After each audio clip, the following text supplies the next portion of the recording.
بسم اللہ الرحمن الرحیم۔ پیارے ناظرین، ہم میں سے ہر ایک یہ جانتا ہے کہ دنیا کی زندگی عارضی اور مختصر سی زندگی ہے۔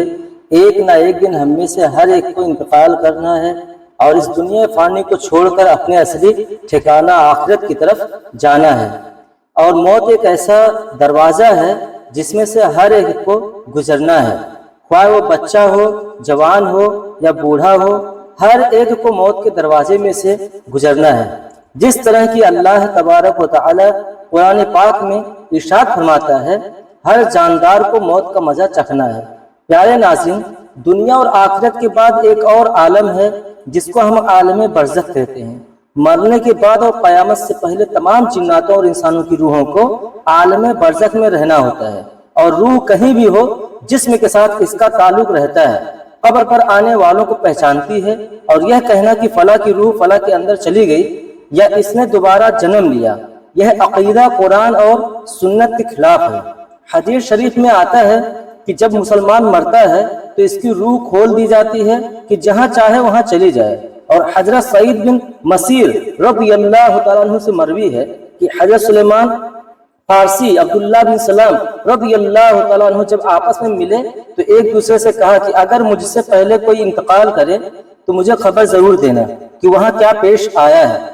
کہا کیا زندے اور مردے بھی ملتے ہیں؟ تو فرمایا ہاں، مسلمان کی روح جنت میں ہوتی ہے اور انہیں اختیار ہوتا ہے جہاں چاہے چلی جائے۔ پیارے ناظرین، اب سوال یہ ہے کہ کیا مرنے کے بعد مردے اپنے گھر والوں کو یاد کرتے ہیں؟ جب کسی انسان کا انتقال ہوتا ہے تو مرنے والے شخص کو یہ معلوم ہوتا ہے کہ ہم اس دنیا سے منتقل ہو کر اس دنیا میں یعنی کہ عالم برزخ میں آ گئے ہیں، اور اس کو یہ ساری چیزیں یاد ہوتی ہیں کہ ہمارا گھر ہے، مکان ہے، رشتہ دار ہیں، اور ہمارے بہن بھائی بھی ہیں، اور ہماری ایک فیملی ہے۔ اور یہاں تک کہ جب اس مردے کی روح نکل جاتی ہے اور اس کو دفنایا جا رہا ہوتا ہے تو پھر اس وقت وہ مردہ اپنی آنکھوں سے ساری چیزیں دیکھ بھی رہا ہوتا ہے، یعنی کہ اس کی روح تمام چیزوں کو دیکھ رہی ہوتی ہے، اور اس کو پتا ہوتا ہے کہ اب ہمیں کفن پہنایا جا رہا ہے اور اب ہمارے جنازے کو اٹھایا جا رہا ہے۔ لہٰذا نیک بندہ تو یہاں تک کہتا ہے جب اس کے جنازے کو لوگ اٹھاتے ہیں تو کہتا ہے اے لوگوں، جلدی مجھے لے کر قبرستان کی طرف چلو اور بہت جلد مجھے میرے اصلی ٹھکانے میں یعنی قبر کے اندر پہنچا دو، کیونکہ اس کو موت پر ہی پتا چل جاتا ہے کہ اس کا آگے کیا ہونے والا ہے، یعنی آگے آنے والے جو معاملے ہیں وہ اچھے ہیں یا مشکل ہے، سخت ہے یا آسان، اس کو پہلے سے پتا چل جاتا ہے۔ کیونکہ روح نکلتے وقت کی جو شکتی ہوتی ہے، روح کو اس چیز سے اندازہ ہو جاتا ہے اور اس کو یہ معلوم ہو جاتا ہے کہ اس کے آگے کیا ہونے والا ہے۔ اسی وجہ سے جو مومن بندہ ہوتا ہے وہ کہتا ہے مجھے جلدی لے کر چلو اور مجھے قبر کے اندر اتار دو اور میرے اصلی ٹھکانے تک مجھے پہنچا دو، کیونکہ حضور نبی کریم صلی اللہ علیہ وسلم نے ارشاد فرمایا دنیا مومن کے لیے قید خانہ ہے اور غافل کے لیے جنت ہے۔ ناظرین، اس کے برعکس جو گنہگار، فاسق اور بے نمازی انسان ہوتا ہے وہ چیخ چیخ کر یہ کہنے کی کوشش کرتا ہے کہ اے لوگوں، تم مجھے کہاں لے کر جا رہے ہو؟ اے میرے بچوں، یعنی کہ وہ اپنی فیملی سے کہتا ہے کہ میں نے اپنے بچوں کے لیے بہت زیادہ کمایا، ان کے لیے گھر اور مکان بنایا، اور اب تم ہمیں ہمارے گھر سے نکال کر اندھیری قبر کوٹھری کے اندر کہاں ڈالنے جا رہے ہو؟ اسے بہت گھبراہٹ ہوتی ہے تو اپنی زبان حال سے کہنے کی کوشش کرتا ہے کہ اے لوگوں، مجھے مت لے کر جاؤ۔ بہرحال دوستوں، اس کو جب قبر کے اندر رکھ دیا جاتا ہے تو اس کو یہ پتا ہوتا ہے کہ اب ہم قبر کے اندر ہیں اور ہماری فیملی اور ہمارے تمام عزیز و اقارب اور رشتہ دار اس پچھلی دنیا میں ہیں جہاں پر وہ پہلے موجود تھے۔ اسی وجہ سے روایت میں آتا ہے کہ جب کوئی انسان اپنے کسی مردے کی قبر پر جاتا ہے تو وہ مردہ اس قبر پر آنے والے کو پہچانتا بھی ہے کہ یہ ہمارا فلانا شخص ہے۔ اگر باپ قبر کے اندر ہے تو پہچان لیتا ہے کہ ہماری قبر پر آیا ہوا یہ ہمارا بیٹا ہے، ہمارا بھائی ہے، ہمارا رشتہ دار ہے۔ جس طرح کی حضرت ابو ہریرہ رضی اللہ تعالیٰ عنہ سے مروی ہے کہ نبی کریم صلی اللہ علیہ وسلم نے ارشاد فرمایا کہ تم میں سے جب کوئی شخص اپنے بھائی کی قبر پر یا پھر اس شخص کی قبر کے پاس سے گزرتا ہے جس کو وہ دنیا کے اندر جانتا ہے اور وہ اس کو سلام کہتا ہے تو اس کا سلام سنتا بھی ہے اور اس کے سلام کا جواب بھی دیتا ہے، اور وہ قبر پر آنے والے کو پہچانتا بھی ہے، اور اگر قبر پر کوئی عزیز رشتہ دار جاتا ہے تو قبر والے کو بہت زیادہ خوشی ہوتی ہے۔ لیکن اگر مردہ گنہگار ہوتا ہے اور اپنے گناہوں کی وجہ سے سزائے بھگت رہا ہوتا ہے تو وہ قبر پر آنے والے کو پہچان کر بھی اس کی طرف کوئی توجہ اور دھیان نہیں دیتا۔ کیونکہ قبر کے اندر اس کی زندگی ازیرن بن چکی ہوتی ہے اور وہ عذاب سے دوچار ہو رہا ہوتا ہے، اسی وجہ سے اس کا قبر پر آنے والوں کی طرف دھیان نہیں ہوتا۔ اور قبر والے ہمارے سلام کو سنتے بھی ہیں اور ہمارے سلام کا جواب بھی دیتے ہیں۔ اور بخاری شریف کی حدیث میں ہے کہ جب کوئی شخص اپنی کسی مرحوم کے لیے ایصال ثواب کرتا ہے اور جب اس ایصال ثواب کو تحفے بنا کر اس مردے کو پیش کیا جاتا ہے تو وہ بڑا خوش ہوتا ہے، اور اس وقت اس کو ایسی خوشی ملتی ہے کہ اس سے پہلے اس کو ایسی خوشی کبھی بھی نہیں ملی ہوتی۔ پیارے ناظرین، جو گنہگار بندہ ہوتا ہے اسے یہ دنیا بہت یاد آتی ہے۔ وہ یہ کہتا ہے کہ ہم بہت عیش کی زندگی میں تھے، کیونکہ یہ دنیا کی زندگی اس کے لیے جنت تھی۔ اس کو قبر کے اندر عذاب ہو رہا ہوتا ہے، اسی وجہ سے وہ اپنی دنیا کی زندگی کو یاد کرتا ہے، کیونکہ دنیا کی زندگی کے اندر اس کو سکھ تھا اور دنیا کی زندگی کے اندر وہ اس طرح کے عذاب میں مبتلا نہیں تھا۔